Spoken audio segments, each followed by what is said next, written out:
and Dip podcast. Oh, beautiful, man. What's up, people? Welcome back to the Slip and Dip podcast. Second part of episode 75. On a lighter note, if you've heard the first portion of this episode, please go back and watch it. If you haven't, go back and watch it. Yeah. You know what I'm trying to say? Now we back to normal, having fun and talking about. Well, we ain't just talking about MMA. This one, we talking about everything: pop culture, race relations, promotions, new journalism, new media. Yeah, everything. Everything, man. Everything. Yeah, we go into a lot of different topics. It's really a sharp contrast to the part with Bubba McDaniel, which was really heart wrenching, really emotional, real life stuff. With this, it gets back more to like the stuff we're used to here on the Slip and Dip podcast. We have some fun. We break down what's going on, what's going wrong in this sport, how people are doing things, and what they should be doing, possibly. Possibly, that's what they really should be doing. I mean, if we could do things differently, and just basically we just go all across the spectrum of mixed martial arts and a little bit of marketing, entertainment, pro wrestling style things. It just goes everywhere. And of course, we're talking about with Kel Dansby, the co-host of the Corner podcast, along with Andreas Hale. Kel's been a writer, Black Sports Online. A whole bunch of different outlets. Fansided. Yeah, Fansided right now. Hey, give the podcast a listen. They good. We trying to get on that level too. Absolutely. Shout out to Andres too. Great guys. Absolutely. Their podcast is hilarious. They go over pop culture, mixed martial arts, boxing, pro wrestling, anything that's really hot. When it comes to pop culture and athletics and combat sports, they're on the pulse of it. And of course, they're both out there in Vegas too, so they're real close to all the action. Like they're right down the road from everything. Like they don't have to hop on a plane like we do, to get everything. So, but they're on the pulse of everything, man. And the way they convey their content is really entertaining and it's really on point. So go check them out. And of course, follow Kel on Twitter at Kel Dansby. It's right there on the screen for you. Watching there on YouTube. Go give him a shot, and of course enjoy the rest of this interview with him. It's really entertaining, really funny. Kel is a hilarious dude. I hope you guys enjoy it. Anything else before we get into it? That's one of our funnest interviews we've done. So please enjoy. Absolutely. Comment and subscribe.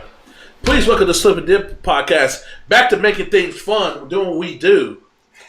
Making this Slip and Dip debut, Mr. Kel Dansby, co-host of the Corner podcast. We trying to get to y'all level, brother. Appreciate you coming on.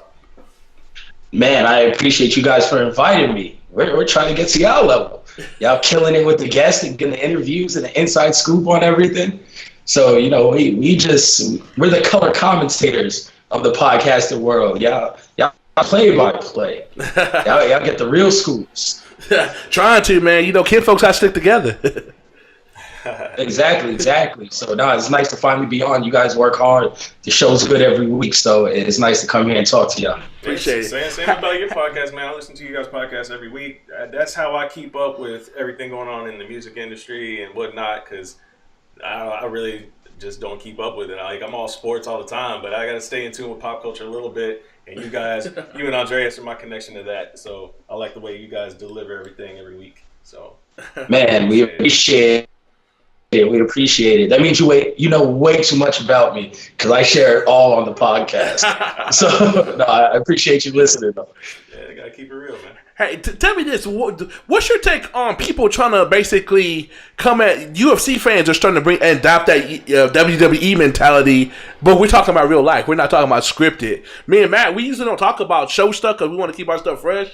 But we've talked about this before. What's your take on that? Because I know, for instance, the Derek Lewis and DC fight. It didn't make any sense, but then it's fuck y'all, what you gonna do, not watch? I don't blame them for doing that, because too many people are trying to dictate things like this is WWE. What's your take on that? Everything is pro wrestling, and it's just the way of the world. Man, you look up our presidents in the WWE Hall of Fame, who are you telling? Hey, right? So, it's real. Everything is pro wrestling. You want to sell a fight, you want to get that following. I know Demetrius Johnson today came out and said he doesn't like how the UFC promotes fights and you have to name call and bully people is what he said. And that's not the case. You just have to be entertaining. Sometimes that is people's form of entertainment. That's what works for Conor McGregor.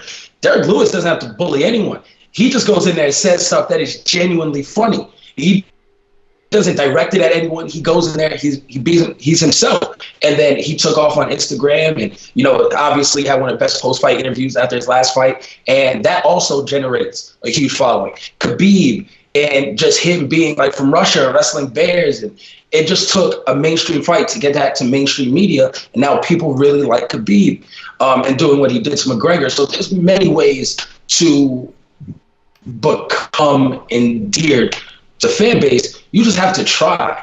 And it is. And that's the same thing with pro wrestling. Not everyone has to be a heel. Like, there's baby faces in the company too, which are good guys if people don't watch wrestling. But yeah, you know, for every heel, there has to be a baby face. It has to be good and it has to be bad. And Demetrius Johnson and fighters like that, and the people who criticize these things, they just don't understand how to fit in that culture, and they don't understand how to sell in that way. But it's proven. If you want to do it, it works. One of my favorite people to interview in the UFC now is Sean O'Malley.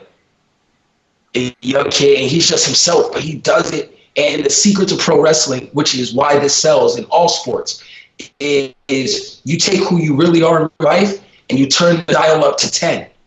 That's all wrestlers do. The Rock was bagging on people at the University of Miami. Yeah. He saw this on South Beach all day. He was just himself. He was just the people he was around. It's like him barbershop with his boys. All he did on TV was turn it up to 10. Stone Cold Steve Austin swigs beers on the regular. You don't think he was drinking Steve Weisers at home, wearing, you know, jean shorts? Like, this is what he does. Vince McMahon got money. Vince McMahon throws money around. He got the swag walk and he just turns it up to 10. And that's what these fighters have to realize. Deontay Wilder is realizing, and he's coming into, he really is. Tyson Fury got it. Tyson Fury, you know, even when he's not talking trash to someone, he's just so slick with it.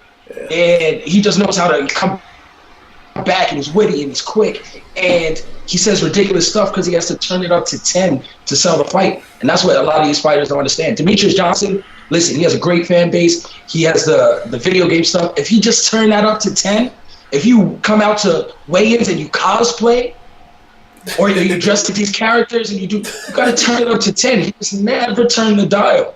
So a lot of fighters and a lot of fans feel like, these fighters want to be pro wrestling. Every company wants to be pro wrestling. Every manager and owner wants to be Vincent McMahon. Every single one. You guys are in Texas. You tell me Jerry Jones don't want to be Vince McMahon? He got a camera pointing at Starbucks every game. They lose the game, you see his reaction. Yep. He's over there, he's eating popcorn, he's grabbing people's shoulders and shaking them. You just can't be happy your team won. You got to go over the top. He wants to be Mr. K. McMahon too. Like, everyone does, every sport. Mark Cuban, you guys are surrounded by people who want to be Vince McMahon. This is every single sport. Pro wrestling is everywhere. Like, so these people, they just got to get used to it, man. It's not going anywhere. No, they got to get used to it, and it sells, and it works. How do these people, what they have to do, because this is a combat sports thing. A lot of people, especially in boxing, look at, we know who Deontay is, we know who Earl Spence is, we know who the Charles Brothers are, but they're only boxing stars, man. Earl can walk around right outside our house here in Dallas, and he's just a random black dude. Nobody, what these dudes have to do to be mainstream other than doing some Conor and Habib shit that got people talking about international that involves courts and cops. Or Deontay, he had to hit the mascot. Now he popular. Not them 39 people he been knocking out in the ring. He hit the mascot on ESPN. Now he popular. By the way, that was hilarious. Like you have to be willing to put yourself out there and show people an unfiltered view of yourself, whether it's real, materialized, turned up, and exaggerated. People want access, for better or worse. This is an age of social media and reality television. Like, you have to be accessible at all times, and a lot of people don't do that. A lot of boxers don't do that, and that is the problem. You look at someone like Joel Embiid. Why would Joel Embiid looks like a star to you? No, but he's accessible 24 hours a day. That's true. It's true. He look like a star. That's so true. You're so true. I would tell Joel next time I see him. You make yourself accessible, though, and that's what comes of it. So if these guys were actively on Twitter during other people's fights, if you calling out, if you just say what's in your head, if you're doing live streams, if you're on shows all the time, what's wrong with getting a podcast if you are an active boxer? Like, what's wrong with being accessible to the fan? You know what? You got a wife, got a little girlfriend. Put her on Love and Hip Hop, my man. Just stop playing. Like Errol's fans, you telling, come on. You look at Terrence Crawford and you telling me you don't want to see his girl and his mama on Love and Hip Hop? Tell me they wouldn't be a hit. Miss Deborah, you telling me she can't be on Love and Hip Hop? And everyone would know Terrence Crawford. Yes, they would know you because your mama on TV acted a fool and she acted like herself, but they gonna know you and they're gonna watch your fights. And you telling me that ain't mainstream? Go ahead and take a step. Who cares what they say about you? Be accessible, be visual, be out there. And they don't. They really don't. Where's the placement? Anthony Joshua was in like one Rihanna video or Beyonce or something like that. That's it. Where's the placement? Yeah. You got to be accessible. You have to do things, quote unquote, sell out. No, it's not selling out. It's marketing. You go, you get out there. You put yourself on a platform. You put the people around you who are funding on a platform. Go get a reality show. Why not? Give people access. Yeah, like what? You can't go to BET and say, yo, follow me around. They don't got programming as is. Go there and say, you know what? Follow me around on a day-to-day. I have these characters. People watch Ice-T and Coco. Like, they'll watch you. People watch anything that seems like reality television. And these boxers just don't do it. And that's the play. Like, boxing, MMA, if you're not from a different country and have a full following behind you in the United States, combat sports athlete, you better try harder. You better do something live. Like, Adrian Broner had to flush money down the toilet to get eyes on him. Floyd Mayweather had to act a fool until, like, you got to do something when you don't have a community behind you, and you got to be accessible. That's so true. It's so true. It's so true. I mean, you need to be a producer. Yeah, no doubt, man. You need to get yourself into managing some of these dudes, man. It's like you got some ideas up, can skyrocket some popularity real quick. I mean, tell you, that's common sense. I think DC said common sense. I go back to this Daniel Cormier quote, man, that he said, at that post-fight press conference not too long ago. Just stay broke. If you're not about it, if you're not about putting yourself out there and changing it up and generating interest, because at the end of the day, you make money by how many eyes are watching you do what you do. And if you're not able or you're not willing to step outside of your comfort zone a little bit, put your name out there a little bit, then nobody's gonna care about you. Like you have to be you have to be John Jones skill set, like George St. Pierre skill set, like all rolled into one, and have no personality, and then people will still watch you. If you're not that special, nobody's gonna care about you. You gotta have something extra. That's what a lot of. And they don't even sell. Like, you look at John Jones, he's not in the top 10 of UFC pay-per-view sales. No. Like, he's nowhere near that. And he's the best fighter ever. And he's not there. Nate Diaz can say, my name is up there. John Jones can't. Like, that's ridiculous. But it doesn't sell. You have to do something different. You have to be marketable. You have to take it upon yourself to go out there and do these things.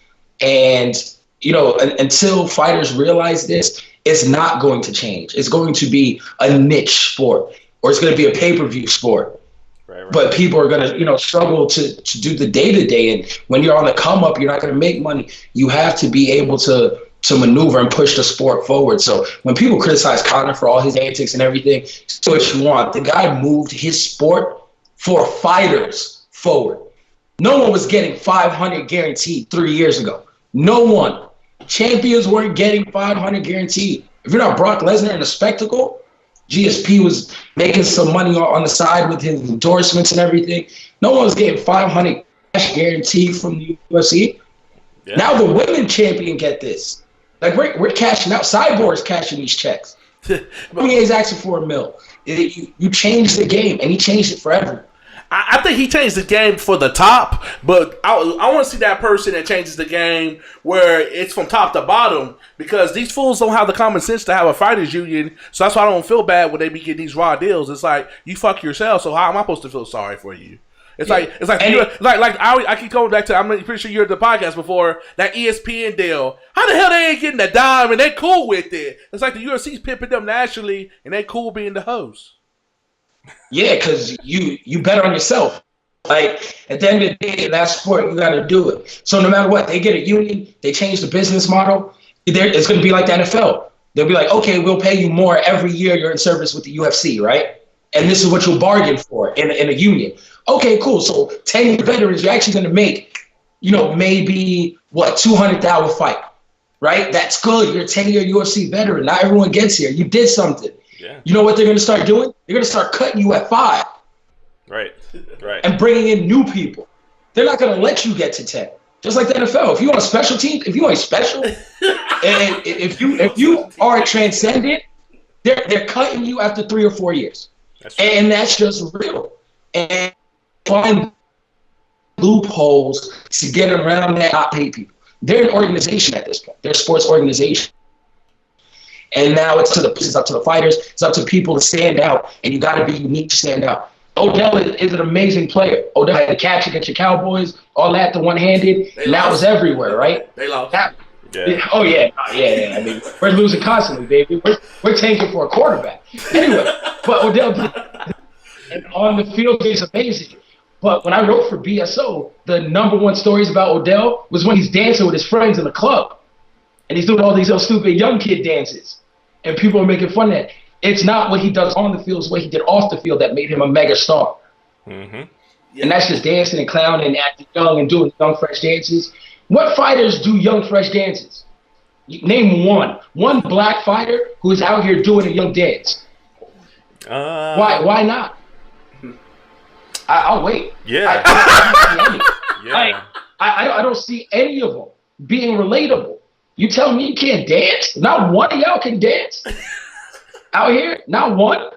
Like, I really like MVP and Bellator. Yeah, like he's the only one I can think of. Michael Venom Page.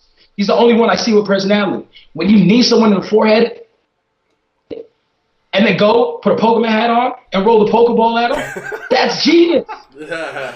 Yes. Pokemon Go is everywhere. That's being relatable. That's being funny. That's trying to make yourself a star. Absolutely. No, go ahead.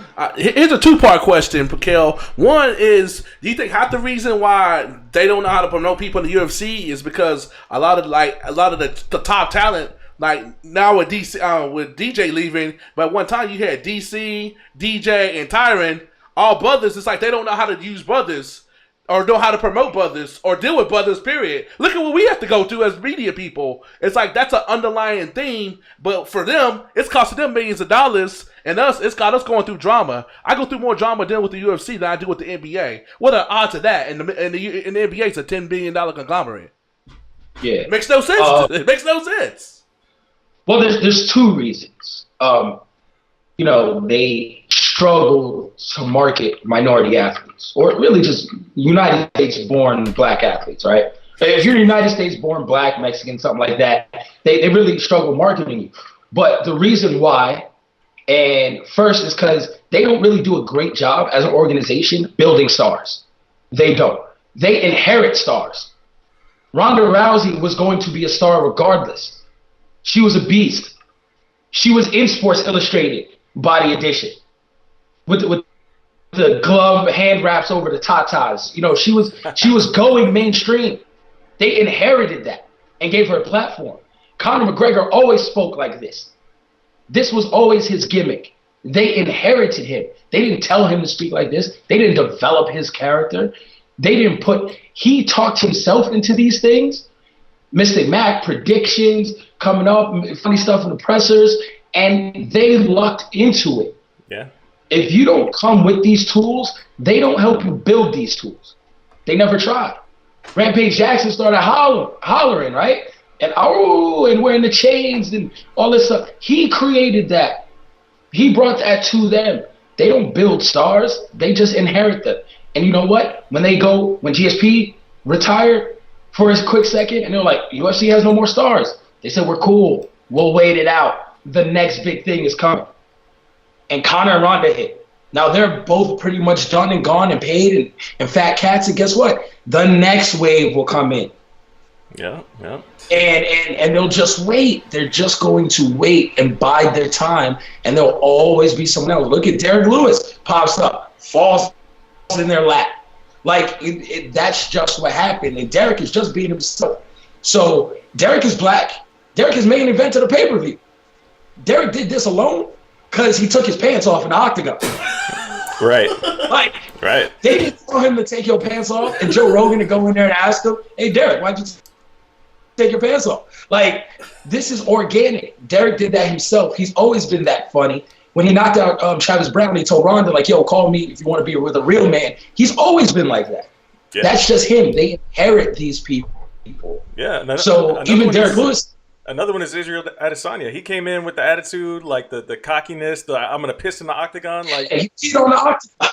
Like, come on. Like that's a prime example of a guy that's got it, like, when he got here. Like, when he stepped in the door, personality on 10 from the moment. And they'll let him main event a card. Once they get that ESPN deal going and they jump ship over there in like January, February, that guy will be headlining an ESPN card. Absolutely. Because they will push you, even if you're black. Yeah. If you market yourself, they're not going to do the work for you. Derek Lewis did himself. They'll push him to the moon. If he somehow catches Cormier, knocks him out, guess what? It's going to be Derek Lewis versus Brock Lesnar, and they'll push Derek Lewis to the moon because they'll give him the platform and just say, be you in front of the cameras. They don't know how to develop that. But if you bring it, black, blue, orange, gray, Dana White sees one thing, baby. That's it. If you make him money, he will push you to the moon. And he'll give you every opportunity. He'll protect you, everything you want. And that's the problem. The other reason they struggle, with minority athletes and something you touched on, there's not enough minorities covering it. So they try to shoot us off, Kel. There's a room full, if there's a room full of white journalists, are you going to necessarily know how to cover, just the Funk Master when he comes out and he got the Rakim or he got the Gumby? Hey, and he got the Duke stains on and all this. Aljamain, there's the guy. Yeah, right Aljamain Sterling comes in, and Millie Rockin'. We sit down right now with the room of MMA writers, and we know them all. We're all at the same events. You set all of us MMA journalists in a room. You show them Aljamain celebration with him, Millie Rockin', and say, name that dance move. 4 or 5 of us doing it, maybe. Right. 4 or 5 of us know what that is. How are you supposed to market it? If you're and media, that's what we do, right? We tell the 5 stories. We market the fighters. We market Conor better than the UFC ever can. Mm-hmm. And we say these things. We can relate to Derek Lewis. Everyone related to Derek Lewis when he said his balls was hot. But outside of that, that's universal. There's a bunch of guys in that room. Everyone's balls been hot. We know how to write about that. Yeah, that's a real. Not everybody knows what it is to be black. No one knows what a Millie Rock is. No one knows when Kevin Lee comes out and he's bumping TT Grizzly. That T Grizzly. Yeah. And we were there. That was at Oklahoma City. We were there for that. Play Downfall, T Grizzly, and he rhyming every word while he getting the Vaseline on his face and he's mad hype. Yeah, and we hype on press row, but no one else gets it. You can't market. How are you gonna market Kevin Lee if you never listen to T Grizzly at ignorant levels in your car? Turn it all the way up to 100 in a car and just bang out with T Grizzly. Come on, you can't tell their story. You can't market them. You can't write about them if you don't know the culture. And there's not enough of us in the room to tell that story. Want to know why the NBA is winning and not the MLB? Because hip hop and people are pop culture, and there's not enough MLB writers and people and pundits and athletes that know hip hop and black culture. So they're not popular and they're not selling. But the NBA is full with black people, full of black writers. We got no problem getting it. Most of the media is black. Athletes are black. Everyone's in tune with pop culture. Drake's on the sideline. He's doing everything.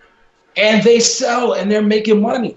So there's no Come on, like there's no way of getting around it. It's plain to see. If the people writing about it, the people owning these companies, if they don't know about black culture and pop culture, they can't push it. You can't push something you don't know. That's like trying to tell me to sell the next Beyonce album. I can't do it. Like I can't do it. Like I don't know enough about Beyonce. I'm not in the hive. Like, I don't know your name. Like I don't know how to spill tea. Like how am I going to write about this? How am I going to chant? I don't know how to spill tea or read somebody. Like no, I read books. Come on, man. Like I don't know what you're talking about.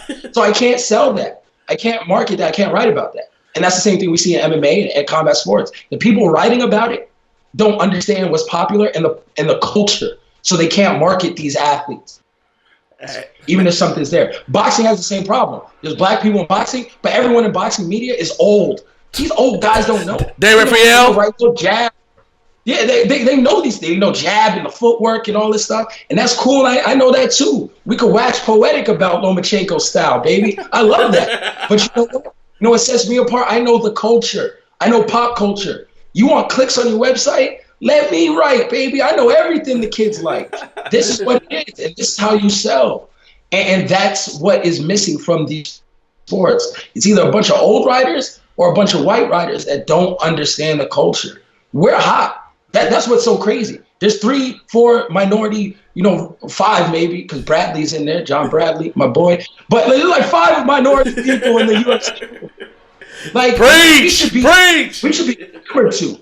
We are pop culture. Like you listen to podcasts like this, you want to listen to Corner Podcasts, we talk everything. Where what's hot. ESPN is giving us money.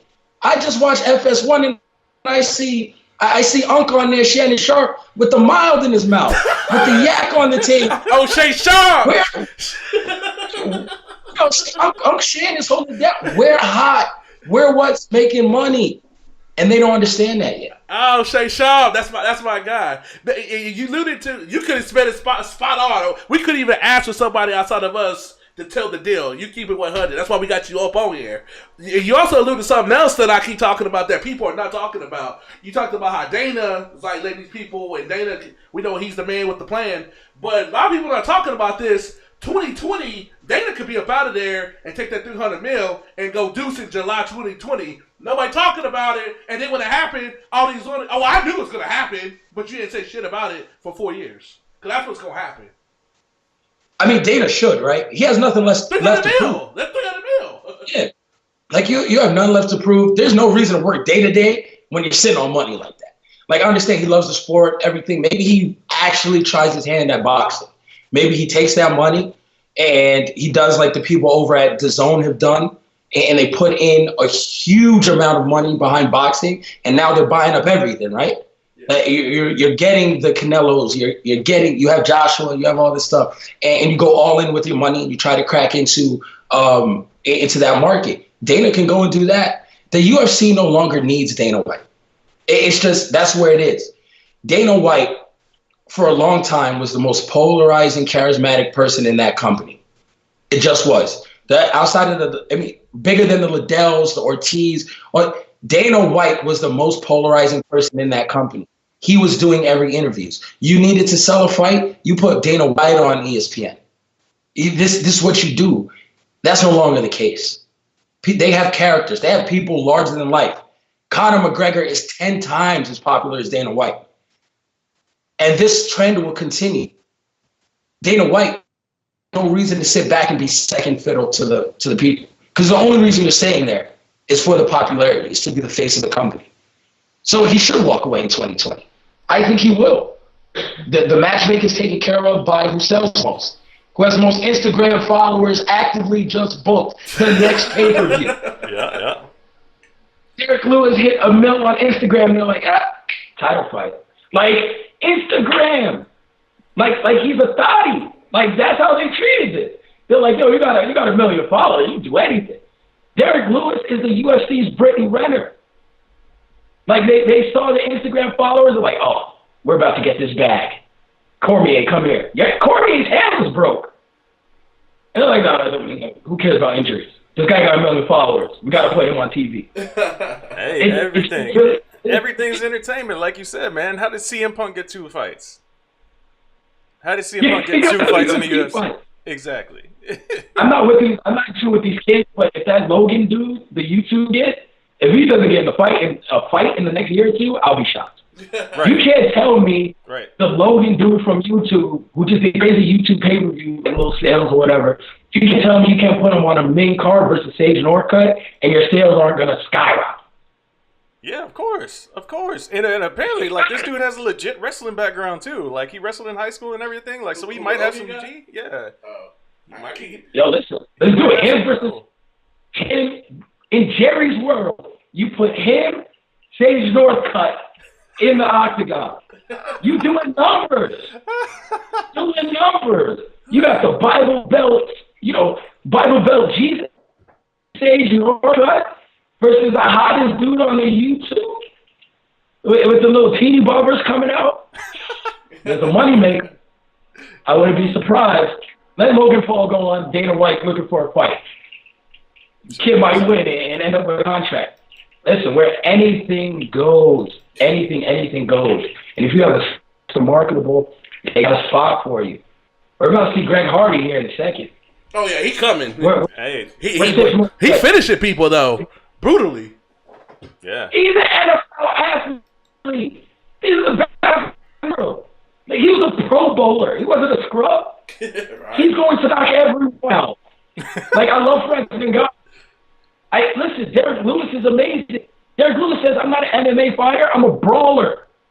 And he got a title fight. The man's back hurts like he's 60. And he got a belly, like an actively wiggling belly. You're telling me that athletically is a tenth of the athlete that Greg Hardy is? Greg Hardy's going to come in and run through that division. It's going to be crazy because he's a world-class athlete. It just takes a little training. There's no one in the UFC running a 4.640. No. Not one person.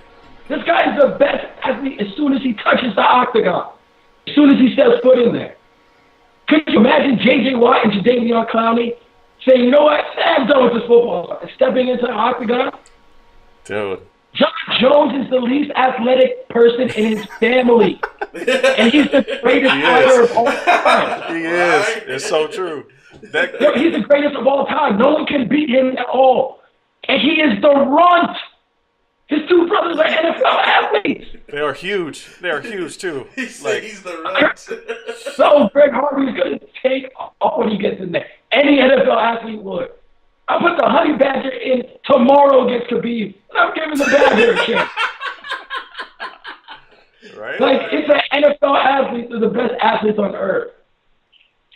It's so true, though. It's so true. If UFC and MMA paid half of what the NFL paid, it would be a completely different landscape. Completely different landscape. Yeah, it'd be insane. Like, you take some of the athletes that you see on the field, like, man, I was watching the Chiefs game, and Hill is just amazing.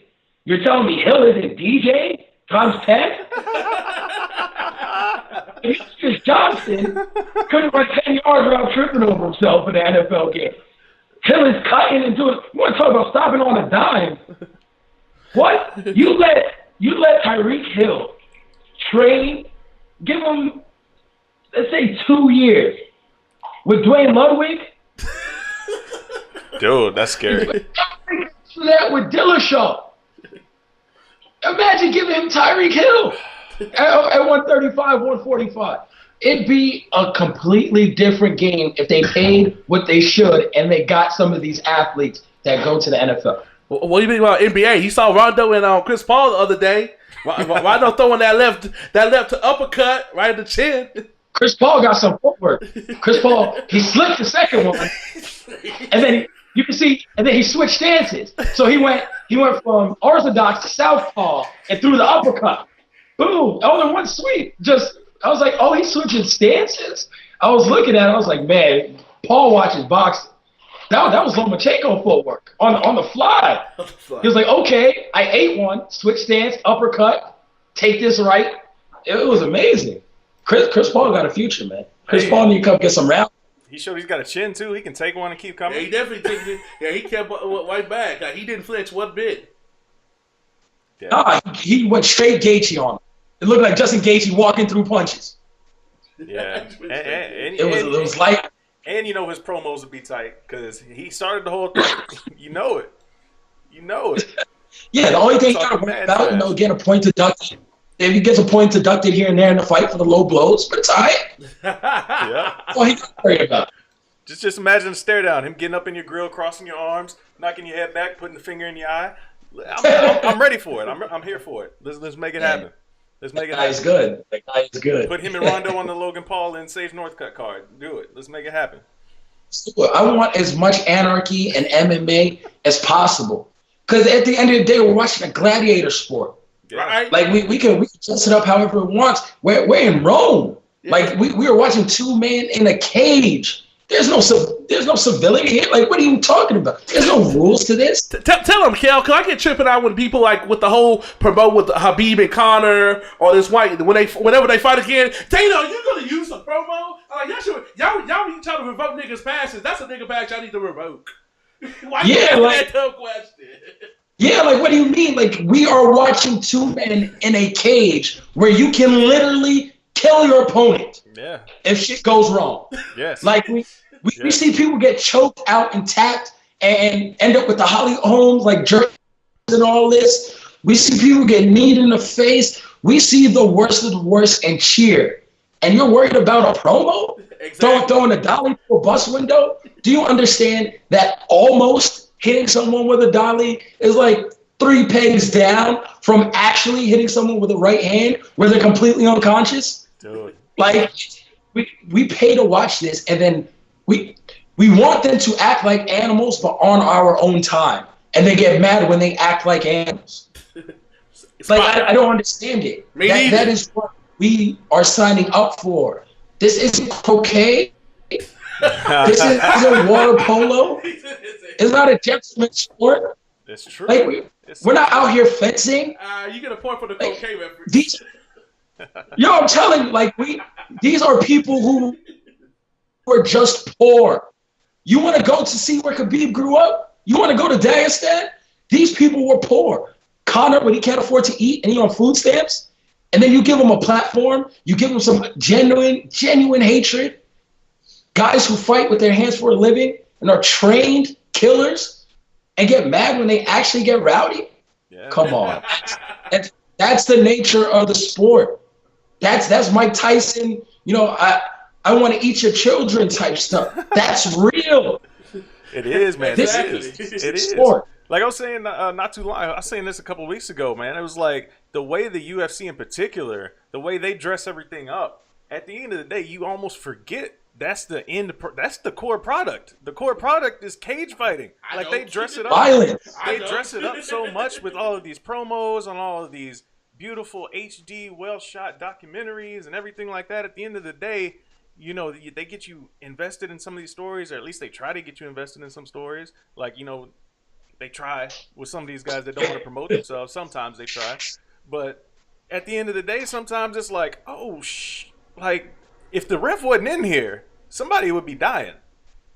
And what the best combat sports promo ever?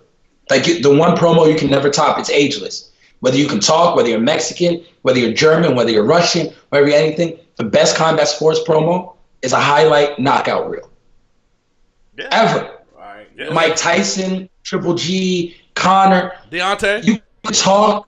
Deontay, you can talk whatever you want. Nothing promotes a fight better than knockouts. Highlight knockout reel, just punches and taking someone's head off. Because that's what we're here for. Right. We're here for violence. Right. Half of these guys would be criminals if they couldn't punch people in the face for a living.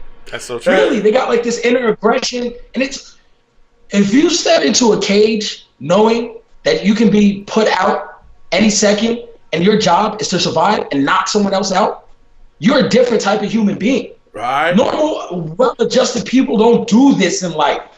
You don't train for 6 weeks getting punched in the face every day, getting kicked in the shin. You don't do that every day if you're a normal, well-adjusted person. You don't.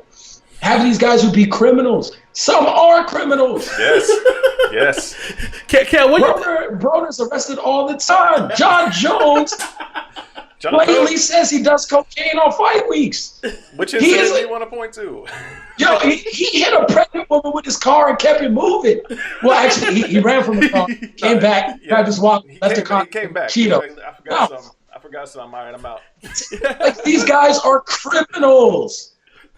They like a lot of them are. These are not well-adjusted people, and you shouldn't ask them to be. And certain times, sometimes you just gotta recognize what you do and notice you're in a blood sport, and sometimes stuff is gonna be taken a little far. Right. The Deontay on this very podcast said he wants a body on his record. On this very podcast. And another thing that trips me out is like a lot of boxing purists, old people that don't look like us. His technique is so terrible. Last time I checked, every person that stood in front of him at least once has been knocked the fuck out. Yeah, I mean it is what it is. Sooner or later, you're in there for a reason. And the reason that's why it's an automatic win when you knock someone out. Because they reward added violence. Yeah. If you go to a fight and they say, you know what, you can hit him a little bit in the face, and we're gonna let you punch him in the face for 36 minutes. But if he doesn't touch the ground, you know what, you still might lose. Or you know what, it won't be exciting. We can't really pay you as much as you want, because you know what, the guy's still standing at the end. But if you take his face off, dislocate his jaw, and he's laid out, and he got the Amir Khan, damn near don't know where he is. You see the soul rise from his body. If you could do that to people, we'll pay you about 3 times as much money, and you don't even got to fight the rest of the 36 minutes. If you do this 3 minutes in, we'll let you have the rest of the night off. Mm-hmm. They reward extra violence.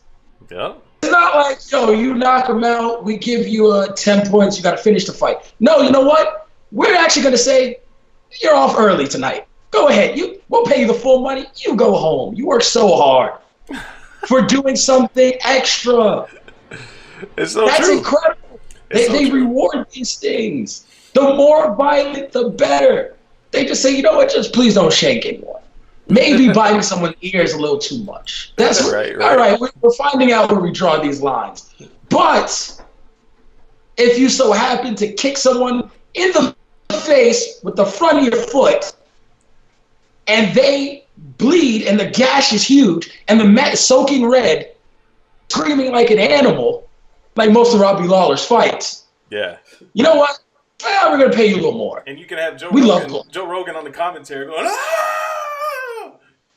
Joe Rogan interviewed a guy with a broken foot. John Jones' whole toe was off. He had to tell John Jones. He had to tell him. He's like, dude, your toe's going in the wrong direction. That's it. Like, I'm pretty sure. Shit, my toe is. He had no idea. That's how crazy. I'm pretty sure Sean O'Malley, when he broke his leg, when he broke his ankle, Joe Rogan went and laid on the mat with him and did an interview from O'Malley's back. Yes. Oh, my God. In the octagon where he's getting air casted. And he's talking. They promote this added violence, the blood. If anyone right now, Google searches Robbie Lawler versus Rory McDonald. Hey, I was at Kate's side. I said next to you, fool. Yeah, the top 30 pictures all have blood in them. Every single one. And Rory's nose is smashed in to the front of his face. Of course. And because they want as much violence as you can get. And those are what sells. That's what's promotable. So it's a blood sport. I hate when people try to fake the funk. Like, it's okay. If that's what it is, like, just recognize what you are. And that's fine. Like, I really dislike when John Jones goes out there, I'm a man of God, and I'm blah, blah. You know, I got the scripture on my chest, and yeah, my man, but you're just doing lines of blow like Tony Montana after the fight. Like, you're running around reckless. Like, you're talking like, yeah, well, I was with this girl, yeah, I just got caught crashing up the whip with 2 women in the... No. Uh-oh. Yeah, baby. Like, he's in Vegas, and he's like, you know what, I failed the test for dick pills.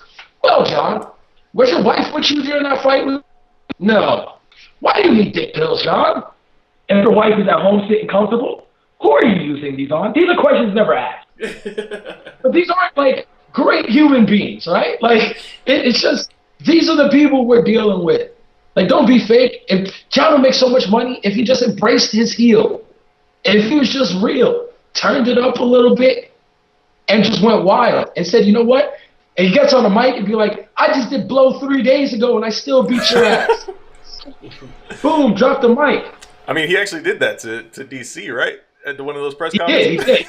Yeah. He said he goes on a binge like every Tuesday before a fight, just in case he loses. Yeah. He has an excuse. Yeah, it's wild. Yeah, drunk stupid. It's so wild. Yeah, like he just failed the drug test. He goes, no, I didn't know that he take a substance. John, you also failed for cocaine. We're not here for that. Yeah. You didn't study for that. We're here because I failed steroid test. Okay, John, whatever. Like the guy, like really is a menace, but he's one hell of a fighter. Just embrace it. Be who you are. That's the best thing about fighting sports. You be who you are. As long as you knock people out, people will love you. They booed DC and cheered John after he hit a woman with his car. Like, people don't care. We're not here to be the moral high ground. We're here to see you damn near kill somebody. Let's act like it. So true. That's so true. And that's what we gotta realize. I mean, at the same time though, like these guys that are sitting out there, man, that are they're not understanding what they're watching. They want it to be pro wrestling. Some people think it's pro wrestling. For real. Like you said at the top of this, man, like everything's got these elements of pro wrestling to it. You just got to understand it. At the end of the day, it's entertainment and marketing. But with what we're covering here with the UFC and MMA, yeah, these dudes are really hitting the shit out of each other inside this cage. And there are real life consequences. Like at the other end of that highlight, like that highlight is perfect for the guy that lands the head kick. But on the other end of it, that dude that got carted out of the octagon, he's going to have a headache for the next 3 weeks. He might not remember his own name when he gets back into the backstage. Like, there's real life consequences for these people. It's going to be insane 30 years down the line when they start, like, taking the tops off of these players and doing, like, these CTE scans and all this stuff on fighters. Yeah. It's going to be insane what they find. The amount of concussions and sparring and all this stuff in his head. It's crazy, man. But this is what everyone signs up for. And this is why we love watching it. Because to me, listen, I play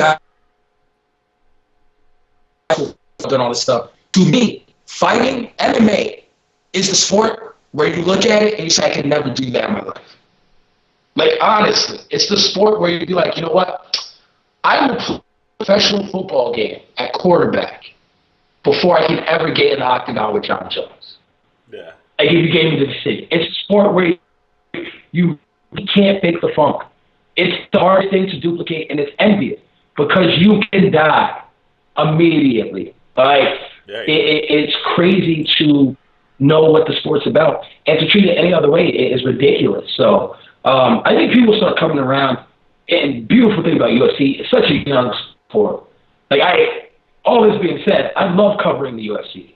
I grew up a boxing guy. My grandma got me into it. Always been boxing. I love covering UFC.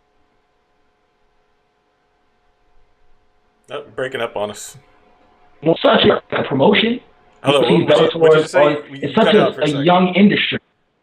You cut out for a second. What'd you say? No, I was saying like mixed martial arts obviously been around forever, right? Like kung fu, blah blah blah. Yeah. But MMA as a sport in this, like, in the country globally as an organization, the UFC, Bellator are so small. They're so young. It's the infant stages, and we get to be along for the entire ride.